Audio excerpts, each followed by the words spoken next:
বাবর শত্রু ছিল তো ভারতবর্ষের।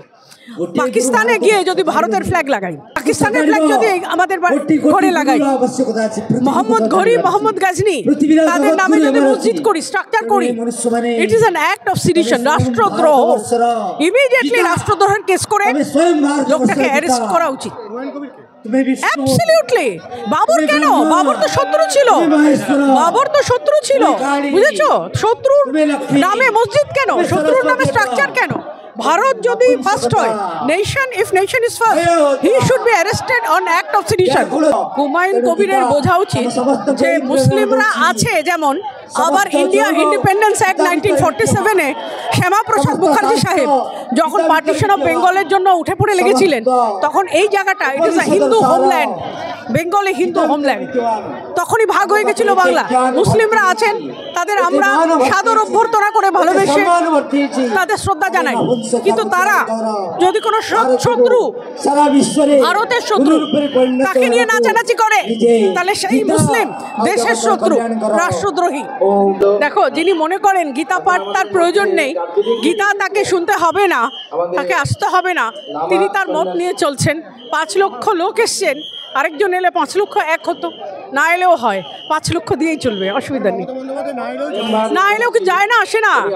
এটাই তো গীতা শেখায় যে নিজের ধর্ম, নিজের কর্ম করো, দেখো না যে কে আসছে কে আসছে না। কেউ যদি মনে করে আমি আসবো না, শুনবো না, তার ব্যাপার, কি যাবে আসবে না, পৃথিবী চেঞ্জ করবে না, গীতা গীতার মতোই থাকবে, গীতার পবিত্রতা মানুষের সেই মনে সে অক্ষুণ্ণ থাকবে। গীতা তো আমাদের অস্তিত্ব, গীতাটা কিন্তু হিন্দু ধর্মের শুধু একার জিনিস না, সারা বিশ্বের একটা অ্যাসেট। গীতা ন্যায় প্রতিষ্ঠা করতে শেখায়, অন্যায়ের বিরুদ্ধে যুদ্ধ করতে শেখায়, এবং গীতা শুরু হয় এমন একটা সময় যখন অর্জুন অজ্ঞানের অন্ধকারে ভুগছিল, কৃষ্ণ তখন তাকে আলো দেয়। সুতরাং গীতা আমাদের একটা অ্যাসেট, গীতা আমাদের অস্তিত্ব। 92 ইতিহাসকে চ্যালেঞ্জ করে পশ্চিমবঙ্গের মাটিতে বাবরি মসজিদ।